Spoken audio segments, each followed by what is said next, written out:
Ferrari had high hopes for the 2025 Formula One season, but Melbourne quickly turned that dream into a nightmare. Instead of a triumphant start, the Scuderia found itself grappling with errors, misfortunes, and an all-too-familiar sense of frustration. In treacherous wet conditions, Charles Leclerc could do no better than 8th, while Lewis Hamilton's highly anticipated debut with Ferrari ended with a disappointing 10th place finish, far from the fairytale start both he and the team had envisioned. For Hamilton, the reality of wearing red proved far harsher than the fantasy. The 7-time world champion struggled to get comfortable in his new machine, battling both the conditions and a car that refused to cooperate. Any hopes of a podium vanished early, thanks in large part to a disastrous Ferrari strategy that left him fighting a losing battle. By the time the checkered flag waved, it was clear. This was not how Ferrari wanted to introduce Hamilton to his new chapter in Maranello. From the moment the lights went out in Melbourne, it was evident that Hamilton's Ferrari debut was going to be anything but smooth sailing. A driver renowned for his precision and adaptability found himself locked in a battle, not just with the competition, but with his own machine. The SF25 felt more like a wild stallion than a finely tuned race car, forcing Hamilton into a relentless struggle against both the treacherous wet conditions and a car that simply refused to behave. It was a mess, much worse than I expected, Hamilton confessed to Sky Sports, his frustration barely concealed. His usually composed demeanour gave way to an honest assessment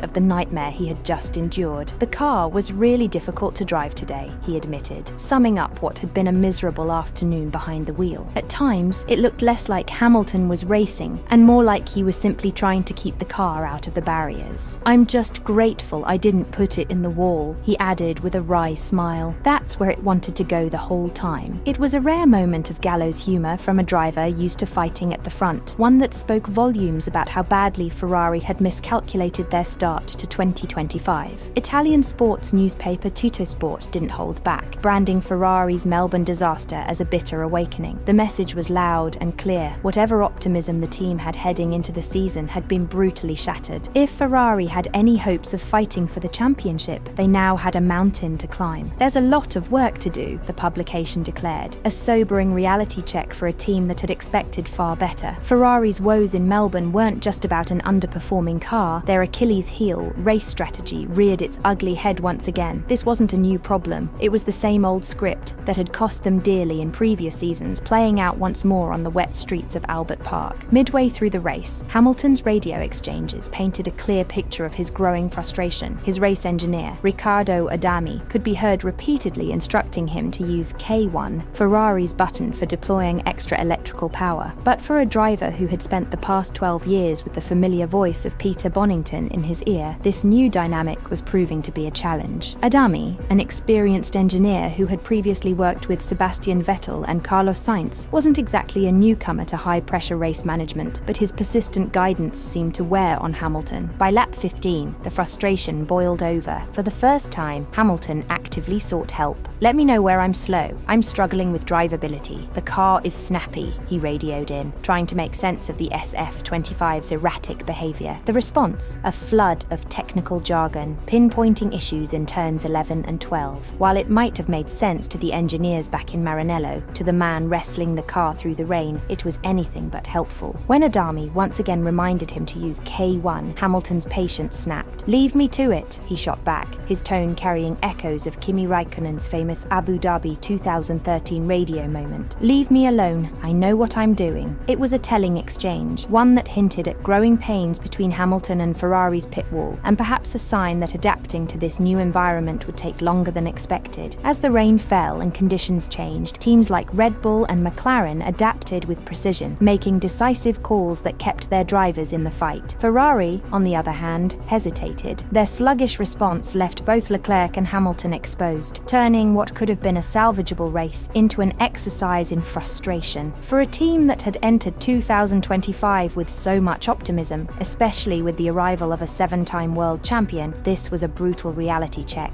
Many had hoped Hamilton's vast experience and winning mentality would help refine Ferrari's race day approach. Instead, the same strategic blunders that had haunted the Scuderia for years were laid bare once again, leaving fans and pundits alike shaking their heads in disappointment. Beyond the SF25's unpredictable handling and Ferrari's strategic misfires, Hamilton had another pressing concern. There seemed to be no clear leadership from the pit wall. For a driver used to the razor-sharp execution of Mercedes, Ferrari's indecisiveness was a jarring contrast. It was tough getting used to the new power unit in the wet, the steering wheel settings. Everything just felt different, Hamilton admitted. Adjusting to a new car is one thing, but doing it in the middle of a chaotic, rain-soaked race without proper support from the team only made things worse. As the race dragged on, Hamilton's frustration became more evident. The radio chatter from his race engineer, instead of helping, only seemed to add to the confusion. Eventually, he'd had enough. "Leave it to me," he snapped. "It's not a problem." For a driver of his experience, such a statement wasn't just about shutting down unwanted instructions. It was a subtle but damning indictment of Ferrari's ability to manage a race under pressure. This is a team that has long been criticized for its indecision and chaotic decision-making in high-stakes moments. That Hamilton is already voicing concerns after just one race? That's hardly the start Ferrari needed, and it raises serious questions about whether the Scuderia has learned anything from its past mistakes. If there was any lingering doubt about how Ferrari's Melbourne disaster was being perceived, former F1 driver and Sky Sports pundit Timo Glock put it to rest with a blunt assessment. Of the top teams, Ferrari is the flop of the weekend. It was a verdict that stung, but the evidence was impossible to ignore. The sight of Lewis Hamilton, a 7-time world champion and Ferrari's marquee signing, crossing the line behind Nico Hülkenberg in a Sauber was nothing short of humiliating. A driver of Hamilton's caliber finishing behind a midfield car that wasn't even expected to be in the mix. That was a harsh wake-up call for a team that had entered 2025 with genuine ambitions of taking the fight to Red Bull and McLaren. Glock at least offered a sliver of optimism. "I hope things improve for them," he said. "Maybe Shanghai will be a better fit for their car." But even he couldn't sugarcoat the obvious. This was a brutal weekend for Ferrari, one that raised more questions than answers about their readiness to challenge at the front. As disastrous as Ferrari's season opener was, all is not lost. Yet, there's still time to steady the ship, but the upcoming race in Shanghai will be a crucial litmus test. Was Melbourne just an early season hiccup, or is this the start of another long and painful campaign for the Scuderia? Right now, the biggest red flags aren't just about the SF25's unpredictable handling in tricky conditions. It's Ferrari's strategy department that's under the microscope. Is this a car that simply struggles when the weather turns, or is there a deeper flaw that will haunt them all season? If Ferrari doesn't figure that out quickly, their title hopes could unravel before they even get going. For Hamilton, Melbourne was a bitter pill to swallow, but if there's one driver capable of dragging a team out of the trenches, it's him. The real question isn't whether he can help Ferrari, it's whether Ferrari can give him the tools to fight before this championship battle slips out of reach. Is Ferrari's Melbourne disaster just early season teething issues, or is this the start of another season of strategic blunders and wasted potential? Let us know in the comments. Until next time, goodbye for now.